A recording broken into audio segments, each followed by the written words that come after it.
Started talking, but the microphone wasn't on. All right, I'm back with another live stream. I'm trying to rush through Ring of Honor and Collision today is the plan, as AEW Dynamite is coming up, so I think I could get you caught up on everything that happened, which is probably not much, so I'm gonna just speed through this before I gotta rush off to work today. I did watch NXT, but I'm gonna have to wait off on that one because I don't think I'm going to have the time to squeeze that in. Gotta take a shower, gotta run off to work. But regardless, alright, Ring of Honor. So I'm at July 3rd, 2025. I reset the points on my rating system. Over here on the top right corner of the screen, I'm dishing out points for anything I could think of. That's the new way we're reviewing shows here today. So let's start it up. The first segment we got is a match. It's Wheeler Yuta against Alex Zane. All right, so Alex Zane, they did replay some stuff from him. They mentioned that he's not a complete jobber here. You know, he competed in last year's Ring of Honor Super Card of Honor with Minoru Suzuki and Lance Archer in a six-man tag for the six-man tag team titles. So that was against the Bullet Club Gold / the Bang Bang Gang. And I think they could have emphasized that a little more. They didn't really show Jay White and the Gun Club that much, but they did show them. What happened to Jay White, by the way? That's another story all in its own. Like, he was a top guy, basically, in AEW. He was going back and forth, doing some duties in Ring of Honor, it seems. And then they just didn't have anything for him, probably, I'm guessing. I'm guessing Tony Khan couldn't squeeze him in, and he wasn't accepting some of these lame storylines that he was being given, so he's probably just sitting at home collecting a check. But anyways, that's a side comment on this Jay White. Here's the match. Wheeler Yuta does end up winning the match. It's not a squash. This is a move from the match as Wheeler Yuta thwarts a top rope. Sorry, hold on one second. I always have this issue. As soon as I start streaming, my dog is here and wants attention, so she's mad that I'm talking to the rest of the world and not to her. But yeah, sorry, don't want to spend too much time on Wheeler Yuta here. Wheeler Yuta, oh, there is a spot, him learning from Moxley, I guess, with the biting, using some of that Moxley venom. I didn't really understand this spot. Not that I'll take a point off for it, but Wheeler kind of pushed the referee into the corner, and it did cause a miss on the top rope dive, but it still just led to a Psycho knee. So I don't know. I don't think the referee spot really had anything to do with anything. He got involved in the match, but it's a win for Wheeler Yuta. I'm sorry that we had to open the show with Wheeler Yuta. I don't know what these Ring of Honor wins really do for him. He's on there from time to time. He gets wins against lower talent, and that's the only time we really see him win. And he's supposed to be this badass on the Death Riders, so that's an issue. I think if they're going to be doing matches like this, since he's a member of the main roster and in a main storyline, he should probably be on the main show doing this, maybe on Collision. So I don't really see this being a Ring of Honor angle, is what I'm trying to say. But I'm moving on. Next, we had a video package. It was intermixed words between Athena and Thunder Rosa. So they're heading towards their matches. We'll see on Collision coming up. A couple nights later, they do get into it, but nothing from them here on this show, so I won't add anything there. Backstage segment. Okay, this is a promo from the Infantry. They have a chance to become #1 contenders for the tag team titles for the upcoming pay-per-view, which is in 8 days as of this show. It's actually this Friday, which is why I'm trying to keep up with this stuff. And, not fall far behind because it's a busy wrestling weekend. But anyways, yes, the Infantry cut a promo. It was a 4th of July promo, actually. I'll play a little bit of it because they did say some funny stuff. Yeah. Happy 4th of July. Happy Independence Day. You know what I'm talking about? Don't run. Yeah. Happy 4th of July. Happy Independence Day. You know what I'm talking about? Will Smith Will Day. Smith. Daggone right, Save bro. the planet from aliens, bro. Mad times, bro. Not once, but twice. Independence. You know how hard that is? Hey, man, he did it. America, bro. America. F yeah. Run and hide. America's outside. Run and hide. America's outside. Is that a subtle dig? A subtle, commentary on our society and our system right now? I don't know. But I felt like that was a little bit of a sarcastic 4th of July promo the day before the 4th of July. Not extremely patriotic. Will Smith Day, as they call it. Independence Day. Pretty funny. Oh, you know what? I'll throw a point at that. I'll throw a point for the infantry promo there. Alright, moving on. Oh, sorry, I have a new graphic for a point getting thrown up. There it is. Thumbs up on that one. I gotta throw some points at this Ring of Honor show somewhere. But, alright, moving on. What do we got next? Alright, next up, we got Angelico and Serpentico, the Spanish Announce Project. What's his name? Angelico, I've noticed he doesn't have really the same vibe that he used to. He used to dance to the ring. It was one of the things I'd look forward to, but he really hasn't gotten much of anything to do in AEW lately, so I feel him if he's not really wanting to go in there with his full gimmick nowadays, just taking a paycheck. But their opponents are two jobber-looking guys, but they put in a decent match. It's Ricky Gibson and Eddie Pearl, as you see, and they hug before the match. So this is a big match for them, and they're facing off against Angelico and Serpentico. Code of Honor adhered to. Here's an image from the match. Here's the finish, though. After a top rope dive, or through the rope dive, I'm sorry, from Serpentico. It's a submission move from Angelico, and it's a win for Spanish Announce Project. I don't know if that does anything for them. I'm not really going to give any points either way on this one. I'll give an indifferent. So, there you go. Moving on. Let's see what we got next. Alright, so Frat House again. They're doing their thing where they're at a bar somewhere in town. I think they're in Seattle or something this time. And they're talking smack as they're beating college kids, pledges they call them, who want to join the crew, it seems. But guess who shows up unexpectedly? It's the people they've been feuding with, Preston Vance's arch nemesis, the Dark Order. So here comes John Silver. So the Frat House obviously are miffed that the Dark Order show up to their party. They say it's invitation only. They have these slips, I guess, that they handed out as invites. But what happens is the Dark Order challenged them to a drinking game. And since they're drunk enough, the Frat House they're like, you know what? Yeah, what do you got? What's the challenge? Let's do it. So I have a feeling they actually get drunk for these segments. So I'm giving this a +1. I'm giving a thumbs up here. I like this. So they have the drinking game, and I think what happens is the judge is, well, here's some images of them actually playing drinking games, which is pretty funny considering the terrible feud they've had and how they've been knocking each other's heads off on the show.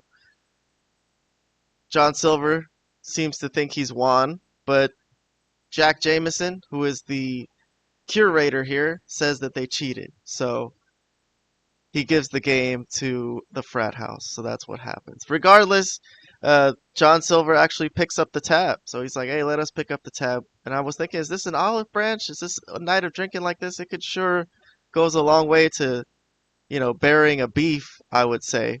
But it wasn't. It was a swerve. Because when they went to the bartender and he asked who's going to pay for this, Alex Reynolds says, put it on Griff Garrison's tab. And the bartender goes, who the fuck is Griff Garrison? So I'll throw an Orange Cassidy little half thumbs up, half a point, just for that right there.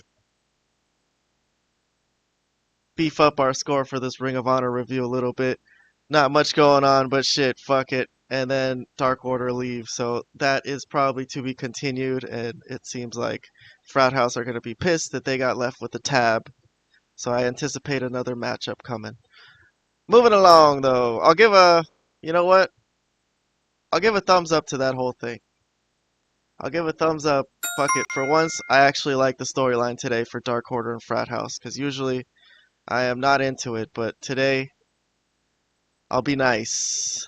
Next up, Serena Deeb. It's a Pure Rules match. She's going to be in that Pure Rules wrestling tournament. She's facing Becca. So, it is a Pure Rules match. There's the Code of Honor. This is the first rope break. I guess I'll show that just because, hey, that's the rules. Only 3 rope breaks. They didn't use all of them though. Definitely, Becca got a couple shots in, a little bit of offense, but she did end up tapping out to a Boston Crab.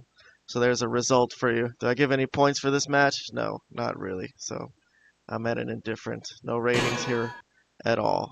Moving on. Next we got Trisha Dora. Oh, Afterbirth. So Trisha Dora shows up to the entrance ramp and she seems like she wants to learn from Serena. So she's admiring of Serena. I'll give a half point over here. I'll do a little Orange Cassidy half thumbs up because I'm interested to see Trisha Dora and Serena. Serena seems like, okay, someone sees my genius here, fuck it. But it could also be a swerve because they seem to also be in that pure wrestling tournament together. So it could just be something Trisha Dora is using to get over on Serena. I guess that remains to be seen. All right, so they show a replay. This was that match on Dynamite last Wednesday.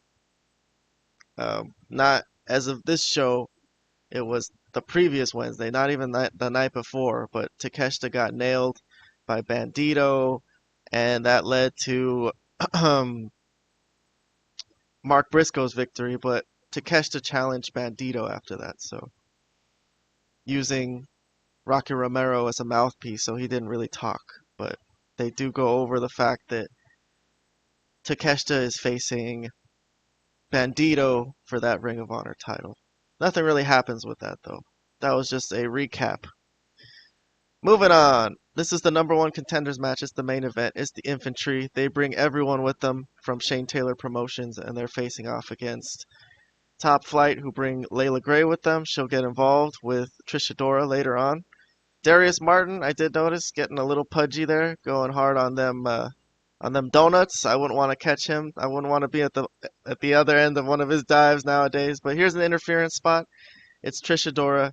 It gets her team an advantage, but not the win. Second interference spot is where shit really goes down, as Layla Gray gets tired of her interfering, pulls her off the apron, and they go off on a fight. So this is actually something that I liked from this matchup, is this stuff with Trisha Dora and Layla Gray. I think that could be a decent program, so I'll give that a point. I'm at 1 extra point for Layla Gray and Trisha Dora, and they fight off. So there's that. So Lee Moriarty nails Darius Martin with his Pure Wrestling title belt. So that's how the Shane Taylor Promotions get in on this, to cheat from the outside, and they help their team get the win. And the Infantry will face off against Sons of Texas at Friday's pay-per-view Supercard of Honor. So that's it. All right, do I give that match any points other than that? No, not really. I've already given out my points for Trish and Layla Gray fighting off. So that's the only thing I liked about this. Other than that, Infantry versus Sons of Texas. Sure, why not? Kind of sucks for Top Flight. Not going anywhere, it seems. But that's that. There's my review of Ring of Honor. A meager 5 points, but you know what? I always say, at least any score over 0 is a good score to me. Anything positive, at least there was something positive that I took from this and found enjoyment from. So thank you to Tony Khan for that. All right, moving on. We're going to get to the AEW Collision review from July 5th. That was a couple nights after this. All right, I'm back. Here we go. Let's get on with this Collision review. No pre-show talk. Let's just get into the first angle. We'll get reminded of stuff and we'll talk about it as we go. So this past Saturday. We're getting ready for AEW Dynamite tonight, so in case anybody missed this might be a decent review. But I'll jump straight into the first storyline, the first segment. It's Adam Cole. So Adam Cole comes in the ring. He talks up that 100th episode thing. This is the 100th episode of Collision, believe it or not. So out comes Kyle Fletcher. So Kyle Fletcher, obviously, who's in line for a TV title shot, a TNT title shot, which Adam Cole possesses. Says he's the future of AEW and talks about that title match that he wants. But out comes Daniel Garcia, so he also wants a title match. All right, so long story short, Adam Cole says he'll take on both of them. He'll do a triple threat if he has to. But Daniel Garcia, well, Kyle Fletcher, first of all, didn't want that. He wants a one-on-one, but Daniel Garcia's like, yeah, fuck it. I don't want to be given this title shot. I want to earn it. So he's like, we'll do it tonight, and the winner will get that spot at All In Texas. So big match tonight between Daniel Garcia and Kyle Fletcher. So that's coming up later. Adam Cole agreed to it. It's like, all right, all right, all right, let's do it. Do I think anything of this? Daniel Garcia? Daniel Garcia did say one weird thing that made me kind of not dig this segment when he said, um, you know what? You think it's great that you beat me. Everyone is beating me. I'm like, dude, don't say that. He's like, everyone is beating me, but every time I get up, I bounce back. All right, no points for me on this opening segment. I'm sorry. I'm moving on though. Let's see what we got next. Second storyline of the night. It's a MVP. It's Shelton Benjamin. He's facing off in a triple threat. It's a tough match for Shelton, as you see on MVP's face here. Shelton is facing off against Nick Wayne and Kevin Knight. There was one spot, though, where he looked kind of strong when Nick Wayne got flung into him, and he picked him up into a pile drive or power bomb position and threw him at Kevin Knight. So that was the one moment where he was like the Hurt Syndicate. Shelton Benjamin did some suplexes. But other than that, here's a over-the-top rope dive from Kevin Knight. I'll throw a half point at it just because I haven't given anything to this show yet. So I'll give an Orange Cassidy little half thumbs up to Kevin Knight's top rope dive. But you know what, though?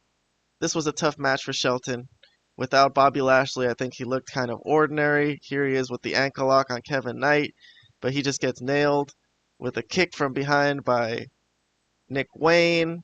Gets hit with a stunner, basically, and that leads to the victory as Kevin Knight steals the pin from Nick Wayne with his top rope move. I don't know what that's called, but yeah, Shelton Benjamin takes the loss, and MVP looks a little upset, but yeah, that's a big win for Kevin Knight, and Mike Bailey was there to celebrate with him. So, any points for this match? No, I'm at an indifferent for this match also. I won't take off points, but nothing from me there. Moving on, moving on. We had a backstage promo. It's the Death Riders. They're hanging out backstage. So this is Claudio and Wheeler, and he actually cuts a promo, a decent promo. I'll throw him a little Orange Cassidy half thumbs up. Fuck it. He wants those trios titles back, so I guess they make a match with the Ops. They challenge the Ops to get their titles back at All In Texas. So the card is coming together. What do I think of that? Death Riders versus Ops. I don't even know who the third guy is going to be. Wheeler and Claudio are like, yep, those are our titles, but I would suppose Pac might be coming back, or they could use Gabe Kidd or something. I don't know. I guess we'll see. I'm kind of indifferent about that match, though, but I'll still give this a half thumbs up for Claudio's little promo here. Not bad. All right, next up we got Mark Briscoe. He's in a match. He's facing off, or he's teaming up with Hologram, I think. And Mystico. Yeah, it's a six-man tag. All right, and they're facing off against Roppongi Vice of Don Callis family and Hechicero. Hechicero is in Don Callis family, it seems. It says on here, Don Callis family's Hechicero and Roppongi Vice. So I never realized that he was officially in it, but okay. There he is. Coolest theme song in wrestling, but they didn't use his theme song today. But alright, what is this? A six-man? I don't really got any highlights from it. It's a win for the babyfaces. Mystico taps out Rocky Romero to get the win. There's Rocky Romero pissed off after the match. There's Mark Briscoe celebrating. But the afterbirth is a little interesting.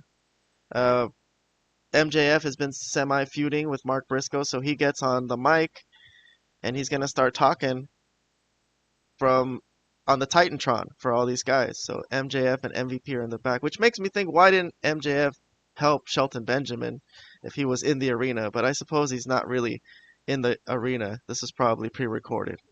But it does fuck up that storyline of MJF trying to be super helpful to his guys, because he usually helps even when they don't want his help. So today he wasn't there and Shelton took a loss. So let's play some MJF, though. It's the only thing from this collision that I'll actually consider playing. So exciting! That's fantastic. Hoblam, how about you go teleport your ass back to the hotel? Because I don't want to talk to you. I'm here to talk to Mystico and Briscoe, a.k.a. Jabroni and El Jabroni. Here's the deal. You like that? I know how to speak Spanish, baby. Go, we don't talky-talk.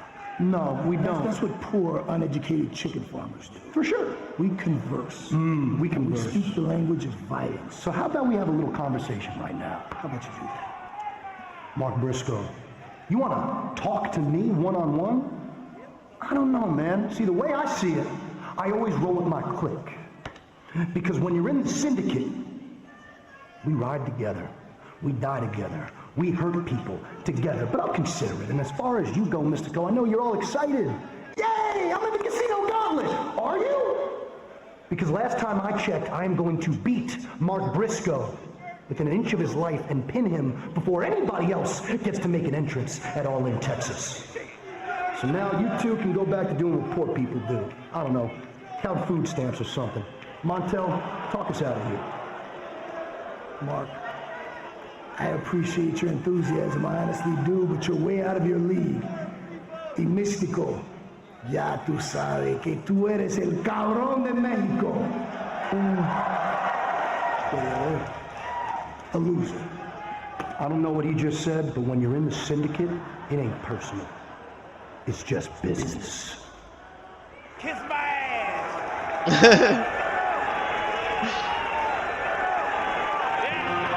Alright, you know what? I'll give a half point for the MJF promo. I kind of like that. And I'll give a half point to Mark Briscoe for the kiss my ass at the end afterwards. So 2 half points is like a full thumbs up. Get this episode of Collision some love. Why not? MJF on there, cut a decent promo. Him and MVP. And then Mark Briscoe I found pretty funny too. So I'm moving on to the next storyline. Alright, next one is the Max Caster Open Challenge series, I guess. And the guy who answers the challenge this time, they play a long video package. It's Scorpio Sky, and he's got a lot of support on his comeback trail. I guess he was injured, but yeah, Top Flight and Christopher Daniels are there to support his ass, and he is back. So they unceremoniously bring Scorpio Sky back in the Max Caster Open Challenge series, and he's back with everybody. Top Flight, Layla there, they're all there to support his ass. Daniels too. Not much I'll say about this match. Max Caster did try to jumpstart a little bit, get a bit of an advantage, but in the end it's a fast win for Scorpio Sky. I'm not even going to mention anything out of the match. I'll give a half thumbs up, I guess, for Orange Cassidy coming back. But other than that, not a fan of the Max Caster Open Challenge series or this match or any of the matches really. So let's move on to the next segment. It's Ricochet. So Ricochet cut a promo or he's getting interviewed, and then he leads them to the back. He's like, well, I need to show you something. It's like, follow me to the cameraman, and it shows that the Gates of Agony have beaten up Blake Christian and Lee Johnson. And an aha at the end. So, man, Blake Christian doing a job here. There you can see his face. But I guess he's trying to beat some respect into them. I don't know if I could see Blake Christian joining Ricochet's stable. That kind of sucks for Blake Christian and Lee Johnson. But if they're just going to be minions of Ricochet, I don't know what to say about this segment. I think I wish it wasn't them too. I mean, I think the Gates of Agony fit in with them. I don't want to see Lee Johnson and Blake Christian get buried to that degree, though. So, I guess I won't give any points here. I'll just move on to the next segment.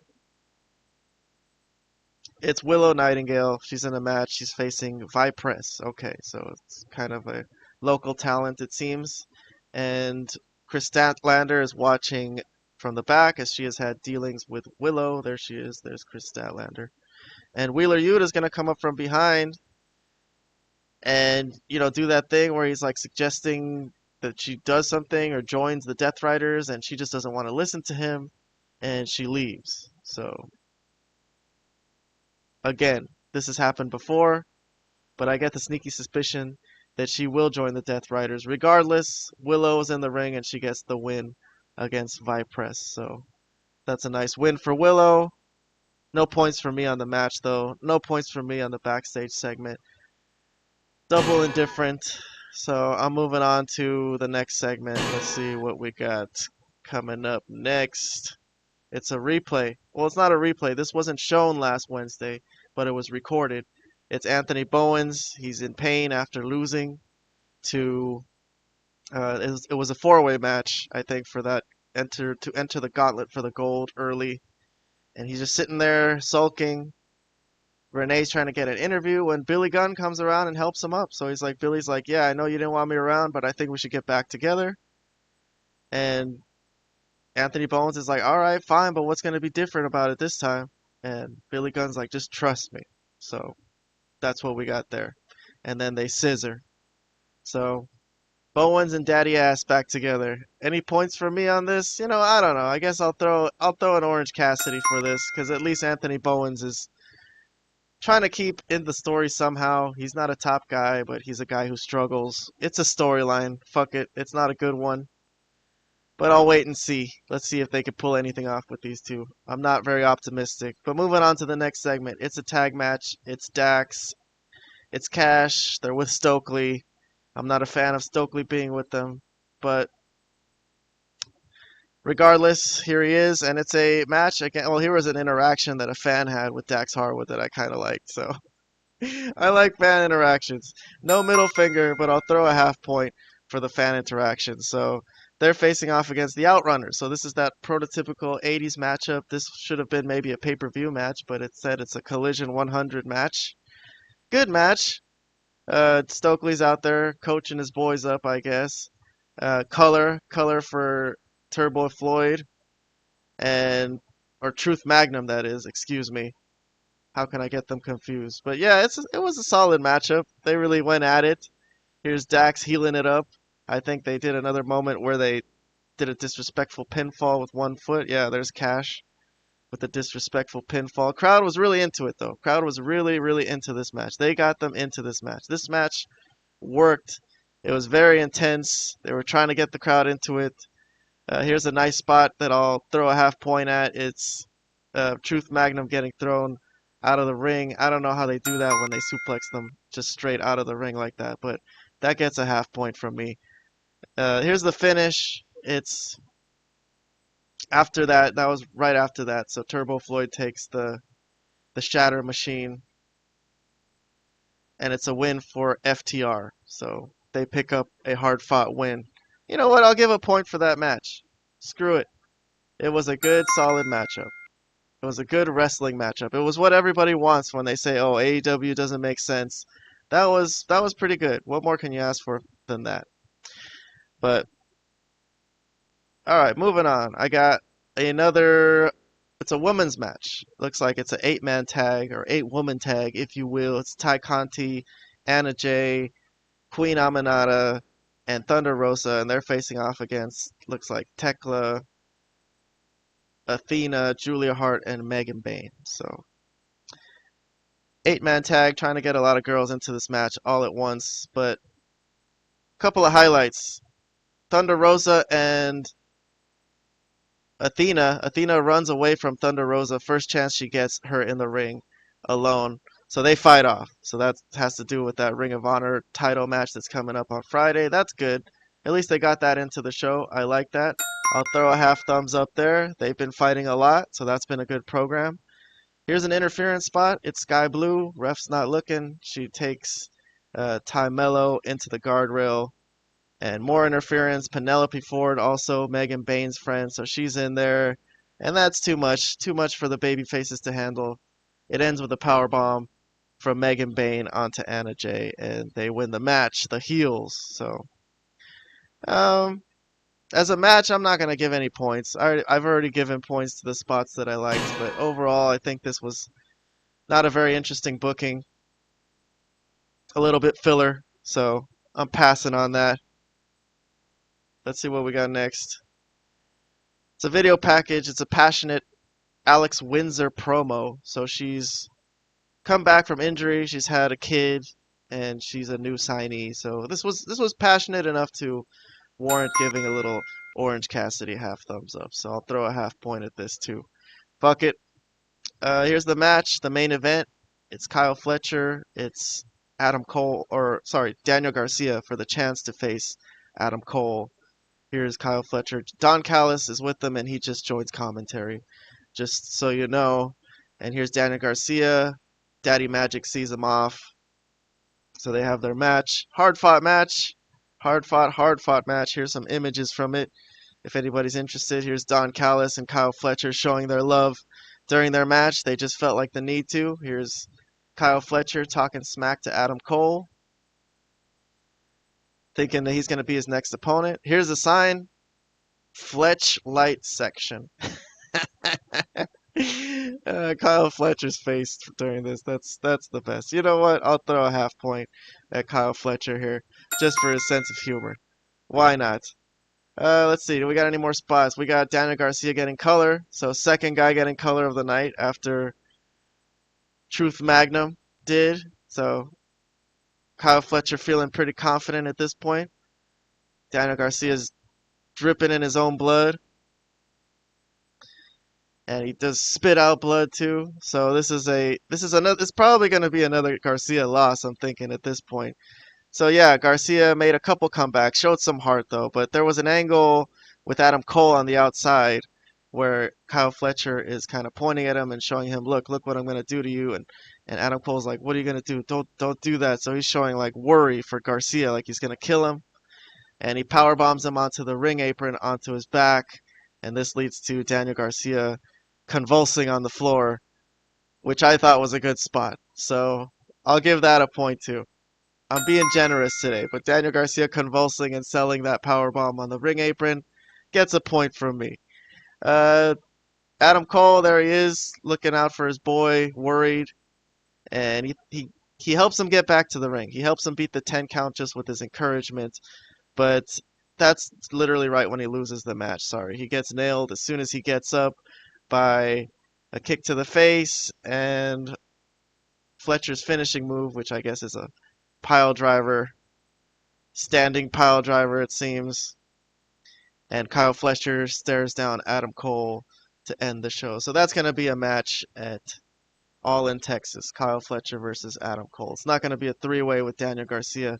They've booked Daniel Garcia out of this. So, all right, for this match, I'll give it an overall half thumbs up. All right, I kind of liked it. Why not? For the idea of Adam Cole and Kyle Fletcher, I'll also throw another half point at that. I think that'll be a good match. Not something I'm really excited to see, but I think it'll be solid. So there you go. That was Collision 100. You're all prepared for Dynamite tonight. I will review NXT next chance I get, and also Dynamite. I'm going to try not to fall behind this week. I've been meaning to do a JCW review too, just to get into it, just because I saw some of it and I liked it. But this week might not be the week to do it just because there's so many freaking shows. So we'll see when I get to that. I might review Lunacy 42 if I get the chance, because that's the show that I watched. But alright, that's all for this live stream. Please like and subscribe. Don't forget about that. We need you. And that's it. We'll see you on the next one.